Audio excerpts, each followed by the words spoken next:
Welcome to the She Said Privacy, He Said Security podcast. Like any good marriage, we will debate, evaluate, and sometimes quarrel about how privacy and security impact business in the 21st century.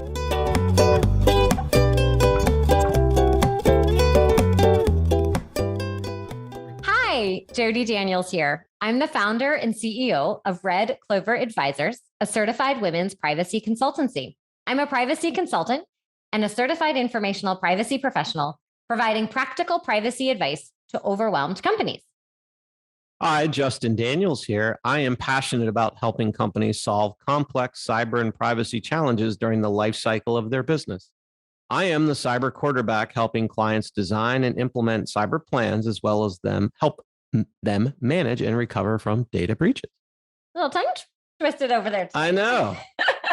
I'm intimidated by you today. Well, this episode is brought to you by, remember what you do? All right. Clover Advisers. We help companies to comply with data privacy laws and establish customer trust so that they can grow and nurture integrity. We work with companies in a variety of fields, including technology, SaaS, e-commerce, media agencies, professional and financial services. Can you make me stop laughing? Why? It's good to laugh. I can't stop laughing. Laughter is releases all kinds of good things. I'm going to finish my intro because these lovely audience members want to hear what we do. Okay. So we use data privacy to transform the way companies do business. And together we're creating a future where there's greater trust between companies and consumers. To learn more, visit redcloveradvisors.com. That was the most humorous introduction I think I've had in quite some time. Maybe so. Did you have some laughing gas this morning I don't know about? I don't know. Okay. Well, today I'm so excited to bring to the show a longtime friend of mine in the industry, Anna Milicevic, who is principal and co-founder of Sparrow Advisers.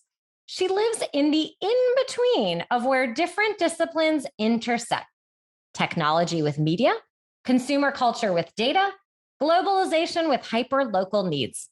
This perspective gives her a unique ability to connect divergent concepts, distill them into actions, and focus on the key themes that are the most relevant to you as her audience.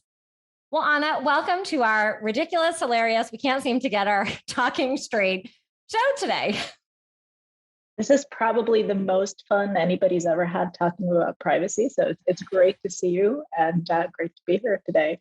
Oh, well, I'm going to have you. I'm just going to have you do all of my intros from now on because that sounds fabulous and it sounds much, much better than, hey, she's a management consultant that helps companies solve all these gnarly, complex problems and things like that. So you're hired. Let's go. Awesome. Let's go make magic together. I love it. This sounds so much fun. Well, I know a little bit about your career because we had the great fortune of working together, which is how we met. And it actually was my start in the targeted advertising marketing universe before all these fun privacy laws were really here. But please share with our audience. Tell us more about your career and how you got where you are today. Sure. Well, when you look at it from this perspective backwards, it all kind of makes sense. But as I was going through it, maybe it made slightly less sense from one move to another. But I'm a technologist. I'm a computer scientist by training. And, I kind of had an aha moment fairly early on in my career, understanding that I was always interested in different intersections of fields. So I kind of fashioned myself into product management roles before that was really a thing. I'm talking about, a couple of decades ago, before it was a real discipline. I very foolishly started a company when I was still at university and dipped my toes into entrepreneurialism really, really early on. And then have held a series of leadership roles, mostly in media and entertainment companies, usually around product strategy and how to kind of execute and build things. For the past decade plus, I've been very deep in the adtech, martech, and commerce space, usually around data. I was the head of product for Demdex, which is the company where Jody and I met a long, long time ago. That was one of the first data management platforms that took this relatively amorphous concept of data in marketing and modernized it and created a vertical for it in digital advertising. That company was bought by Adobe. I spent some time at Adobe, at SAS, the two software giants, and then kind of continued down the martech path, building a global services team for Signal. And I, 7 years ago now, saw this gap in market on the consulting and really management consulting side, where the bigger consultancies didn't necessarily have very detailed expertise in these very rapidly evolving industries. And the companies that were operating in these rapidly evolving industries didn't necessarily have the management experience to be able to scale and drive business growth predictably. And that's when Sparrow was formed to address that challenge. And we seem to be doing a decent job at it, seeing how we're 7 years old and have 8 practices now and clients across the globe. So well, that's certainly something to congratulate yourself for. 7 years is a very long time to be in this business and entrepreneurial space. So absolute kudos to you. Thank you. It feels very wild to say it's been 7 years. It feels both very long and somehow like, well, we just started yesterday, because it's to me, it still feels like it's a very young company. And we certainly operate in a very flexible, young way, but in reality, in the real timeline, a significant amount of time has passed. Well, why don't we dive in and ask you, what are your thoughts about this changing advertising landscape that Jody loves so much? It is, it is changing, isn't it? A lot of things have changed on the consumer side. I think, when you look at back at the history of advertising, it was evolving and moving pretty slowly for quite a while, and not a lot was happening in terms of new formats, new ways to message someone, until the internet and really the massive acceleration that we've seen and that we're experiencing now only started happening with smartphones and their proliferation. And so we've gone from being mostly connected to definitely being connected all the time. But advertising has still operating under the assumptions made in the previous era that, there are some times in your day when you're not constantly connected. And we're, hyper exposed to all manner of digital advertising today, to the point where we are perhaps becoming oblivious as consumers to all the different messages that we're seeing.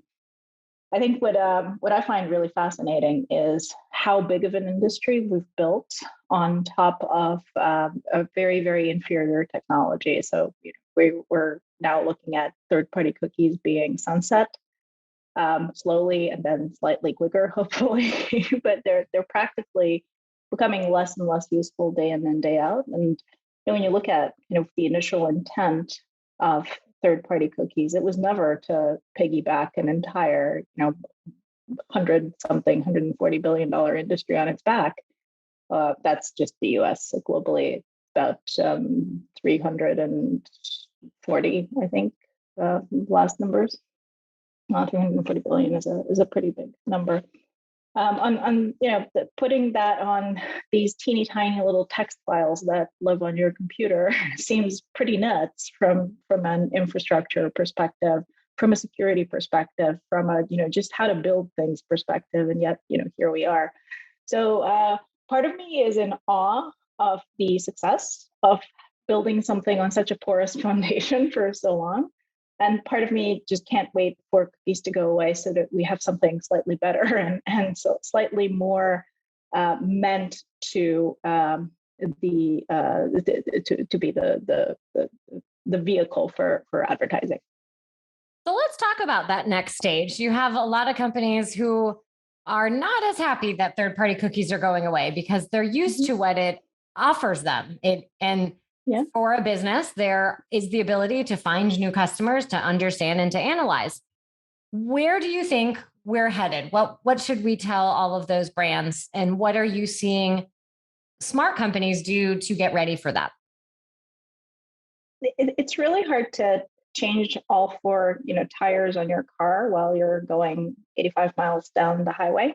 And that's where a lot of the larger advertising companies, that's the situation that they're faced with, because they have to continue advertising so that people would be aware of their products and would continue, reliably generating revenue. But at the same time, they also need to change not just how they budget what they buy, but really more importantly, how they measure the efficacy of their advertising and to really understand what's working for them versus what isn't. And that's a lot of change, even in companies that have a lot of resources. So there's almost this tug and pull of, hey, can we just keep the status quo for a little while longer? Because changing all of this at once is going to be very, very challenging, and maybe we won't be able to be successful immediately. Couple that with increasingly shrinking tenures of CMOs. They have the shortest lifespan of anyone in the C-suite. They are just generally seem to be replaceable. And there's not a lot one can do in an average CMO tenure. Like, you pretty much have time for one big project. And usually CMOs will opt for something that's pretty splashy, like picking a different advertising agency, rebranding, something that's visible, rather than something that's more fundamental, like, hey, let's re-architect how we're looking at going to market, how we're approaching our paid efforts, and like what we're doing. Like, that's not very, it's a thankless job, kind of. Even if you execute it really well, you're unlikely to have that be beneficial to your career in the long term, certainly not within the same company. So all that to say is that there's a lot of interest in moving beyond cookies, but the day-to-day reality of it is very different. That people have their existing day jobs and the KPIs that they had set out last year that they need to hit, and so there's a bit of a disconnect between that timeline and the cookie timeline. On the plus side, most companies are at least aware of something needing to change and something needing to happen.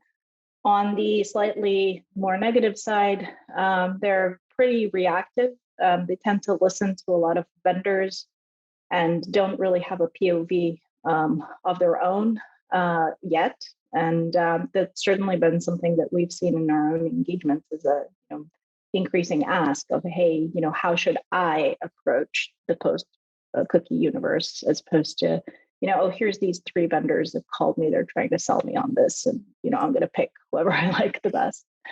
So more tactics and strategy still, but looking up a little bit, I think. So what is a reasonable standard for privacy when we're always connected and always on? Because now they trade cryptocurrency 24/7, 365. Aren't you happy? Yeah. Hint, hint, maybe someone will buy our NFT.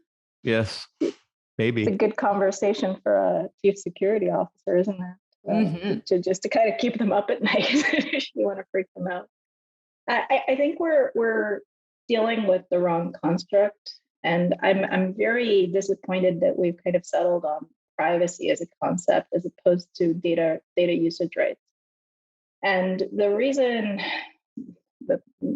the reason I'm somewhat allergic to privacy as a term is it feels optional. It's like a nice to have. It's something that we enjoy as human beings, and we would like to continue enjoying it in digital realms, et cetera, versus data rights usage. Data usage rights, I think, is more honest to the topic at hand, which means, hey, if this is the data that you have about me, I'm okay using that to, give me a discount or similar, but I'm not okay with you selling it to a, life insurance agency or similar. And so there's no agency, no consumer agency in the privacy conversation past, well, you can opt out and maybe we'll honor it, kind of. It's very complicated in the US, where I would argue that the biggest offenders are actually government organizations. If you can't opt out of the DMV, selling your license information to whoever they want to sell it to, and other kind of, things that are key fabric of life that you have absolutely no say in opting out. And so I think that distinction, the clearer we can make that distinction and make the consumer be an active participant, the better conversations and products and solutions we can have that address privacy. Because otherwise, it's just, for a lot of people, it's just very amorphous and certainly doesn't communicate the sense of urgency and importance that it should have. Do you think, or have you come across any organizations, no need to mention by name, just sort of, examples where they are starting to focus more on the usage rights piece and a little bit less of the tactical privacy law 1 versus privacy law 2? Yeah, there are some fairly early stage companies that are mostly experimenting with building value. So, if you, let's say you're a, large retail chain and you want to collect my loyalty information, can you make the offer better to each individual consumer than just, some blanket like loyalty 101 types of offers that you have now? And it's tricky because with the levels of data that we're dealing with now, which are all really big data sets, it's very hard to come up with, okay, well, this person's data is worth this much, because the actual dollar value will be very, very tiny. But then absurdly, the value of the entire data set for all consumers will be very, very high. And so I think there's definitely some innovation that can happen on that redistribution, because it's right now, Google, Facebook, and other platform friends own an overwhelming amount of information on users, and they're really the only ones economically and commercially benefiting from it. And there's no incentive to pass some of that benefit on to the client, the consumer, other than, hey, you can use maps for free. Okay, but is there a paid tier where I don't give you my data? Like, is that a choice I could make? Not really. So yeah, the very, very nascent, I think, is where we're heading. Well, let's change gears just a little bit and talk about, as Jody alluded to, there are now 4 states? 4 states, but as we're recording here today, my childhood home state of Connecticut has passed at the Senate level the Connecticut's Privacy Act. So we're waiting for the House to vote. Ooh. So 4 and a maybe. And of course, the SEC has gotten involved on the cyber side. And so, as you can tell, we have this piecemeal approach to privacy at a state level, federal level, all these breach notification laws that are keyed off of privacy concepts. And, we risk fracturing the market and creating some real compliance nightmares, particularly with companies that want to scale. Can you talk a little bit about your thoughts on this idea? Yeah, I'm curious to hear from both of you and from your perspectives on who you think the governing body should be, who owns privacy and data regulation in the US, because it seems to be super fractured right now. And I think we're dealing with the nightmare scenario, which is every state has their own plan, and that risks fracturing the cohesive US market, which is what gave us internet commerce, digital advertising. The size of the market was key to unlocking all of these economic opportunities. And so now, if you take that very, very sizable 330 million, 35 million people market and fracture it into, Rhode Island and Connecticut and Wyoming with a couple of 100,000 people, that is a very, very complex scenario to navigate, both as a vendor on the internet, as a technology company, as a consumer. And I do think that just the weight of compliance to be able to sell something in 50 states is just going to be needlessly tasking on a lot of businesses. So I wish there was a federal level standard, kind of like what we've seen in Europe with GDPR. They have a common standard, and then if you really, really want to modify it, you can. But at least some kind of baseline across the board would be really, really good to have. And effectively, because California led, it seems that in the US, that's the standard that most everybody else is somewhat adapting to different levels. But I really think that the 50, each state by itself is an absolute nightmare scenario, and that we'll lose a lot of the competitive advantage that the market size has awarded us without really putting much thought into it previously. It's very different to try to sell something to even a wealthy country that only has 3-4 million people versus 330 million of consumers. And I don't want to see that. I get asked almost on every presentation, the federal versus state, will we see a federal privacy law? And it's always been an interesting answer. I think as more and more states pass, and then as more and more global privacy laws pass, I think that will start to really put pressure. And we'll just have to see. There's so many politics at play. To your question of who should own that, I really actually believe it should be a completely independent agency that should be created, that should own the data pieces. Right now, it's cobbled together in different parts. We've seen it before where it's been attempted, thought of. Even the Federal Trade Commission is trying to move more to rulemaking as opposed to its current notice and choice framework. But time will tell.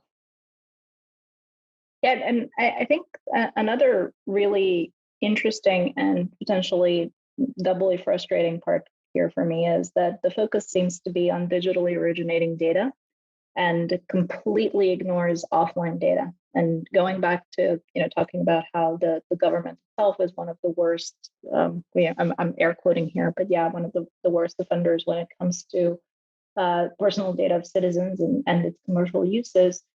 I would hope that there would be some type of body who can actually represent citizens' data needs across all different channels. But the bulk of the conversation right now is around digitally originating data sets.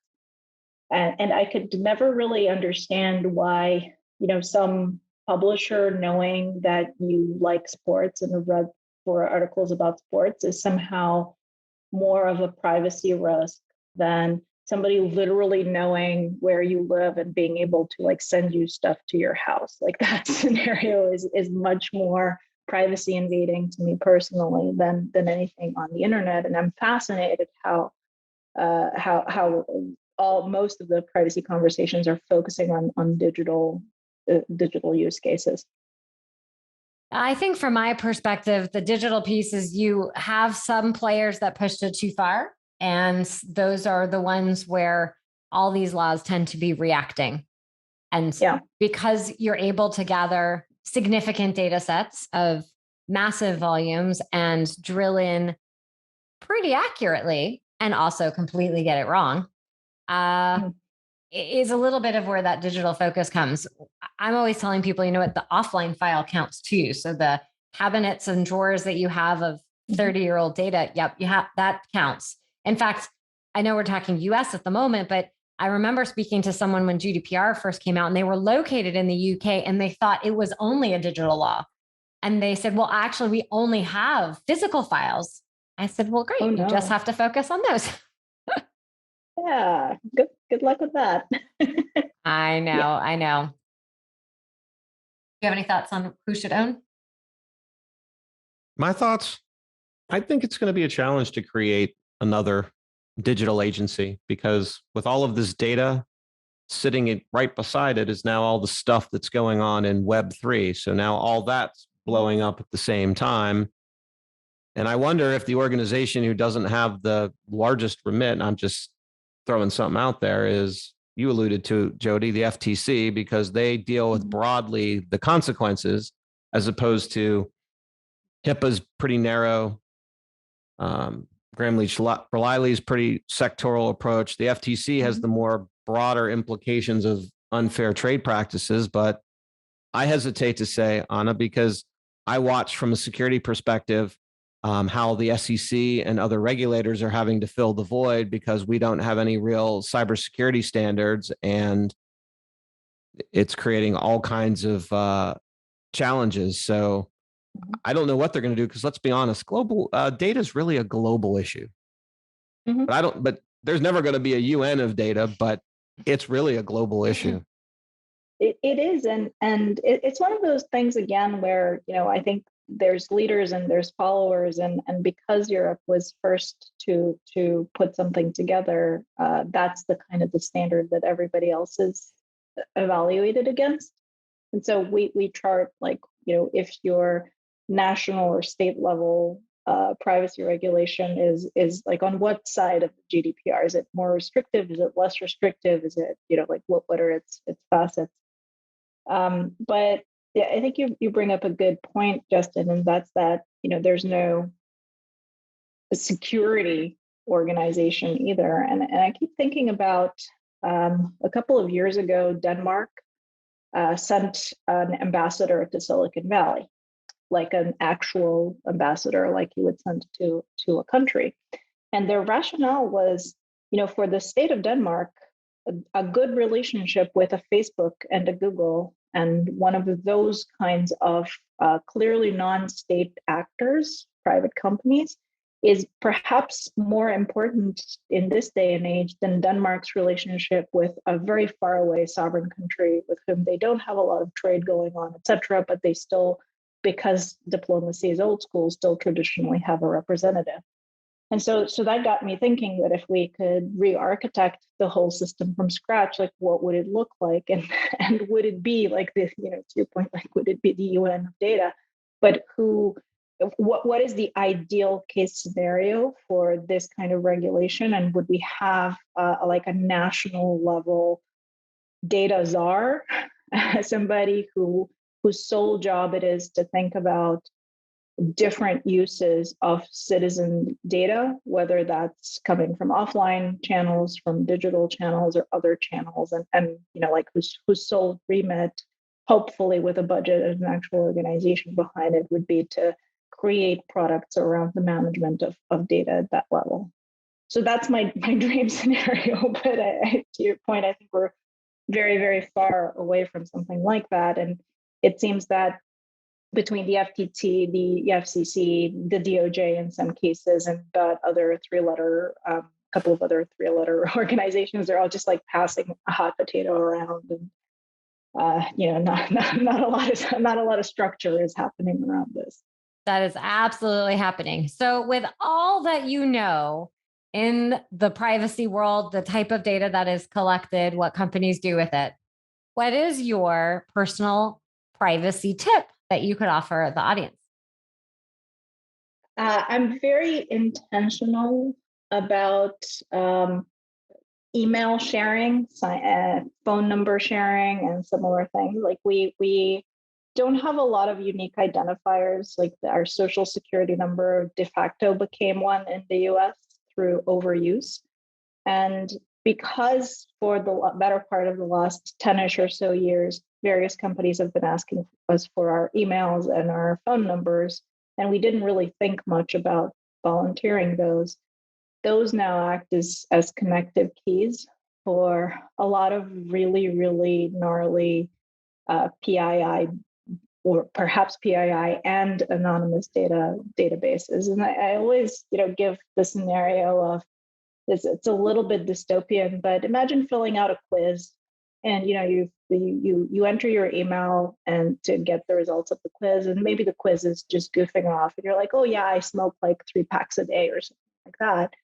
But that data gets shared with life insurer or your health insurer, who through their black box algorithms of deciding who gets coverage or not, 10 years down the road decides to deny you coverage based on this one input that you did an alert. You didn't think a lot about it. There's no scoring. There's none of that. And so I think having better hygiene, having unique phone numbers if you have to leave them somewhere, having very unique email addresses as well. These are all things that perhaps sound a little bit paranoid, but they really are not.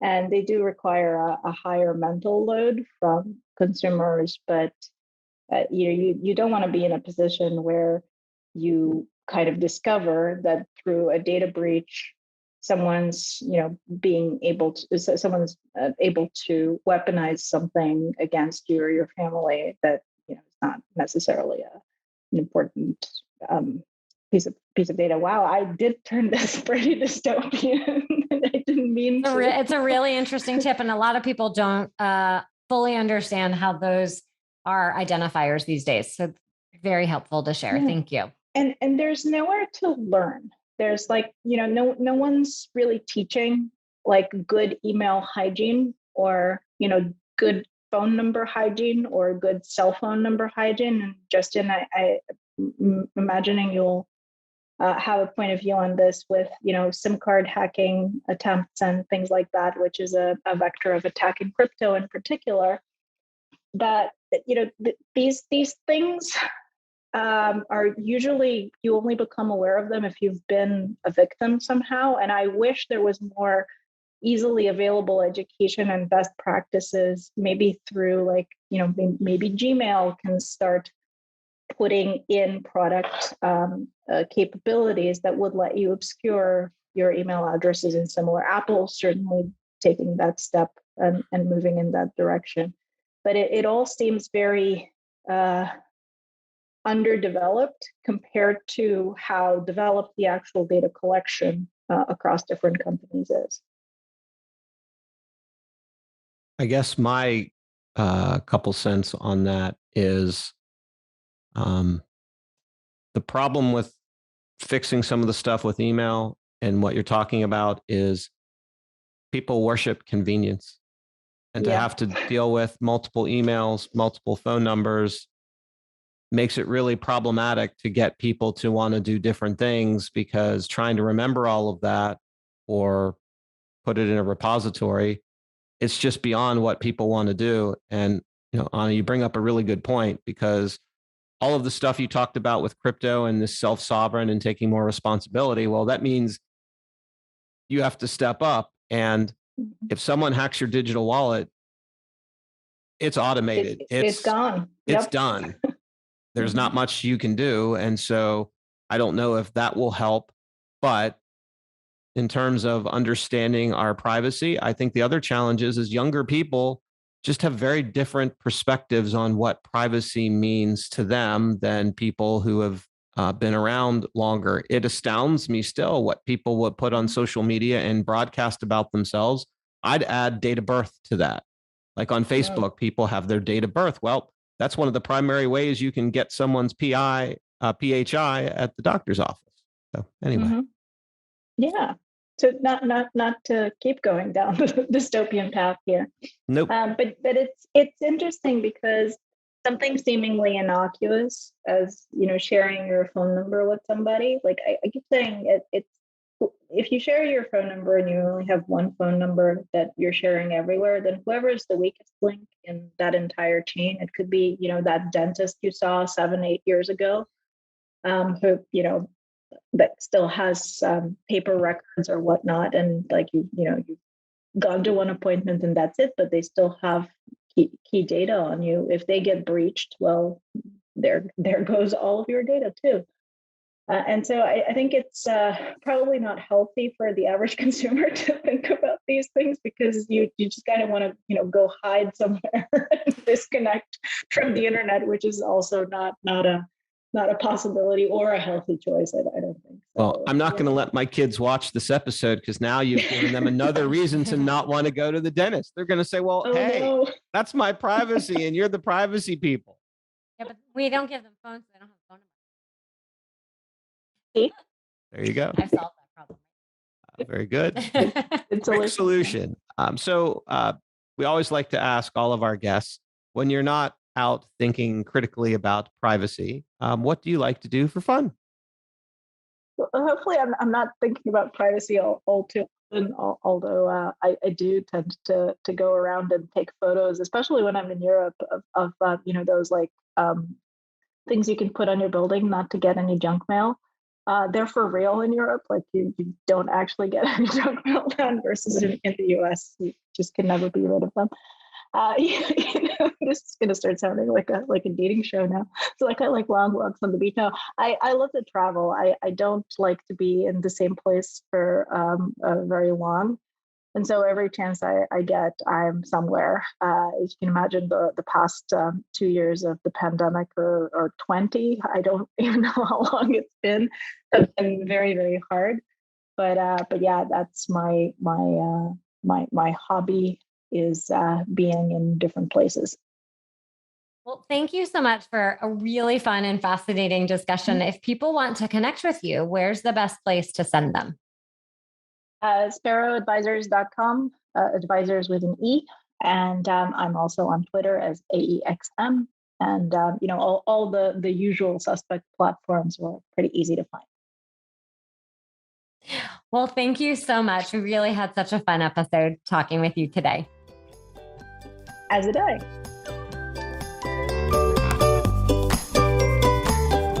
Thanks for listening to the She Said Privacy, He Said Security podcast. If you haven't already, be sure to click subscribe to get future episodes and check us out on LinkedIn.